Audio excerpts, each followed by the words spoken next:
વલસાડ જિલ્લાના નાના ભોંડા તાલુકાના આમધા ગામમાં જીવદયાનું ઉત્તમ ઉદાહરણ સામે આવ્યું।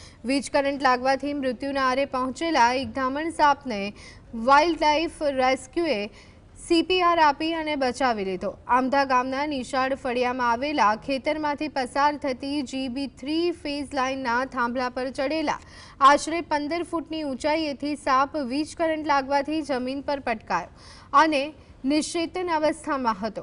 ઘટનાની જાણ થતાં જ વાઇલ્ડ લાઇફ રેસ્ક્યુ ટ્રસ્ટના ટીમ મેમ્બર અને રેસ્ક્યુઅર મુકેશભાઈ વાયાડ તાત્કાલિક ઘટના સ્થળે દોડી ગયા।